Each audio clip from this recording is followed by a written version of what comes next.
এই আদব এটাকে আমরা বাংলাতে বিভিন্ন শব্দে ব্যবহার করি, বলি শিষ্টাচার, মার্জিত আচরণ, মার্জিত ব্যবহার, সুন্দর কথা, সুন্দর আচরণ, সুন্দর কর্ম, সবকিছু ইসলামে আদব, শিষ্টাচার এবং এটার সাথে আখলাক অনেক গুরুত্বপূর্ণ একটি অংশ ইসলাম। আমরা অনেক কিছুকে নিয়ে হয়তো চেষ্টা করি ভালো করার জন্য, নামাজ, রোজা, হজ, যাকাত, এগুলো নিঃসন্দেহে অনেক বড় ইবাদত, বড় আমল। কিন্তু আমরা আমাদের সমাজে শিষ্টাচার, যা আদব, এগুলো খুব তুচ্ছ এবং হালকা মনে করি। অথচ ইসলামে এবং কোরআন ও সুন্নাহ হাদিসে ঘাটলে দেখা যায় যে এই ইসলামের আদব, শিষ্টাচার বিশাল এক পরিধি, বিশাল এক সমুদ্র, যে এত বিশাল বিস্তারিত, এত গুরুত্বের সাথে এই শিষ্টাচারগুলো শেখানো হয়েছে, বলা হয়েছে। কারণ কোন ব্যক্তির জীবনে শিষ্টাচার যদি না হয়, না থাকে, তাহলে সে ভালো মুসলিম হবে না। কোন ব্যক্তির জীবনে শিষ্টাচার এবং ভদ্রতা, আদব যদি থাকে, তাহলে এই শিষ্টাচার এবং আদবের কারণে ব্যক্তি অনেক বেশি গুণান্বিত হয়, অনেক বেশি মূল্যায়িত হয়, গ্রহণযোগ্যতা পায়, মানুষের আস্থা তৈরি হয়, মানুষের জীবনকে সুন্দর করে ফুটিয়ে তোলে এই আখলাক, শিষ্টাচার এবং আদব। এই জন্য ইসলামের এই শিষ্টাচার এবং আদবের অনেক বেশি গুরুত্ব। ইবনে হাজার আসকালানী রাহিমাহুল্লাহ উনি বলেছেন যে আদব, শিষ্টাচার হচ্ছে ইস্তিমালু মা ইউহমাদু কাওলান ওয়া আমালান ফি'লান, অর্থাৎ প্রশংসিত কথা এবং কর্ম বা আচরণ, এটার ব্যবহারকেই শিষ্টাচার বা আদব বলা হয়।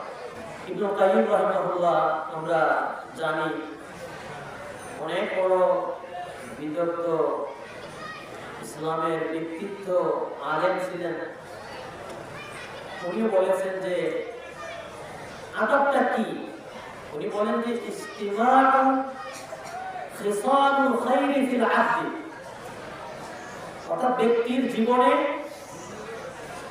কল্যাণময় শ্রেষ্ঠ গুণগুলোকে জমা করা, একত্রিত করা, এটাকে বলা হয় আদব, শিষ্টাচার। জীবনের পরতে পরতে প্রত্যেকটা খাওয়া, পরিধেয়, চলন বলন, আচরণ, সমাজ, প্রতিবেশী, ব্যবসা বাণিজ্য, সর্বক্ষেত্রে যত শ্রেষ্ঠ গুণ আছে, এই গুণগুলো ব্যক্তির জীবনে একত্রিত করার নামই হচ্ছে শিষ্টাচার। এই যে আমরা এখন খেতে বসলাম, এখানে ইসলামের অনেক গুরুত্বপূর্ণ শিষ্টাচার আছে। একজন মুসলিম তালাশ করবে, খুঁজবে যে ইসলাম আমাকে এখানে কি শিষ্টাচার শিক্ষা দিয়েছে। খাবারের আগে পরে বা খাবার গ্রহণের সময় অনেক সুন্দর সুন্দর শিষ্টাচার ইসলাম আমাদেরকে শিখিয়েছে। তো ব্যক্তি এটাকে গ্রহণ করবে। সে যখন আবার ঘুমাতে যাবে, সেখানে ইসলামের শিষ্টাচার আছে, সেগুলো তালাশ করে তার জীবনে জমা করবে। ব্যক্তি যখন পারিবারিক জীবন গঠন করবে, তখনও তার জীবনে অনেক গুরুত্বপূর্ণ শিষ্টাচার আছে, সেগুলো সে জমা করবে। সে যখন ব্যবসা করবে, তার প্রতিবেশী যে আছে তার সাথে তার শিষ্টাচার, আদব কি হবে ইসলামে, সেটা স্পষ্ট বলা আছে। এইভাবে সর্বক্ষেত্রেই ইসলামের সুন্দর শিষ্টাচারগুলো আমাদের সামনে স্পষ্টভাবেই আছে। একজন ব্যক্তি তার জীবনকে সুন্দর করতে চাইলে, তার জীবনকে অনেক মানুষের সামনে একটা আদর্শ জীবন হিসাবে উপস্থাপন করার জন্য তার জীবনের শিষ্টাচারের কোনো বিকল্প নেই। ব্যক্তি তত বেশি সুন্দর, তার শিষ্টাচার যত সুন্দর। ব্যক্তি তত বেশি মূল্যবান, তার জীবনের শিষ্টাচার যত বেশি সমাহার করবে। ব্যক্তি মানুষের কাছে তত বেশি দোয়া পাবে, ভালোবাসা তৈরি হবে। ব্যক্তির জীবনে যত বেশি শিষ্টাচার এবং আদবের সমাহার ঘটবে।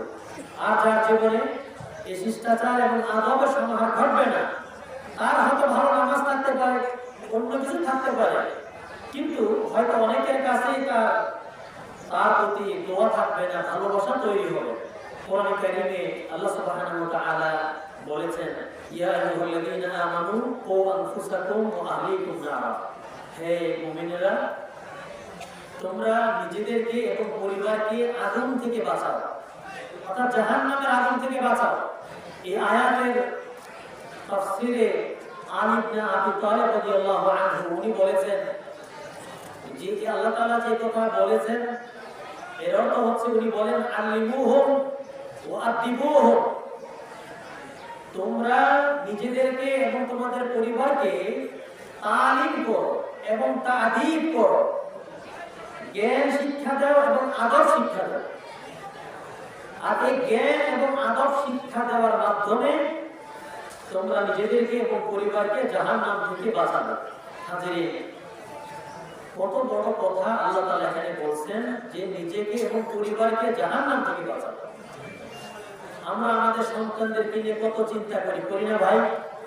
তার লেখাপড়া, তার ক্যারিয়ার, তার জীবন, তার ভবিষ্যৎ, বিদেশে কত টাকা ইনকাম করবে, এরকম অনেক কিছু চিন্তা করি।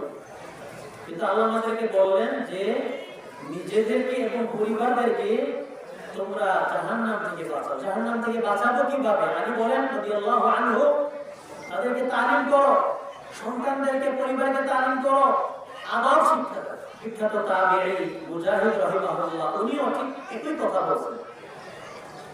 তাহলে এই আয়াতের মধ্যে আমরা দেখি আল্লাহ তাআলা আদবের কথা আমাদেরকে বলছেন।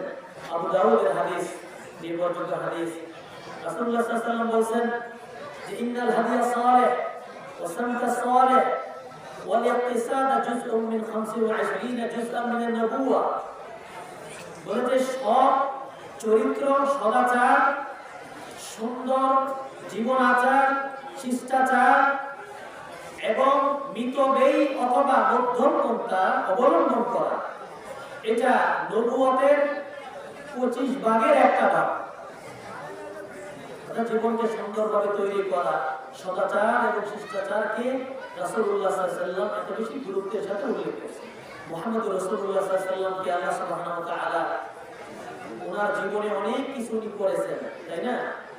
আল্লাহ সুবহানাহু ওয়া তাআলা একটা বিশেষ বিষয়কে উল্লেখ করে আল্লাহ বলেন, আল্লাহ রাসূল সাল্লাল্লাহু আলাইহি ওয়াসাল্লামকে আল্লাহ বলেন, ইন্নাকা লাআলা খুলুকিন আযীম, মহা চরিত্রের অধিকারী আপনি। অর্থাৎ রাসূলুল্লাহ সাল্লাল্লাহু আলাইহি ওয়াসাল্লামের জীবনে শিষ্টাচার, সদাচার একেবারেই চূড়ান্ত পর্যায়ে ছিল। এজন্য আল্লাহ সুবহানাহু ওয়া তাআলা ওনাকে উল্লেখ করেছেন, এই আয়াতে উল্লেখ করেছেন।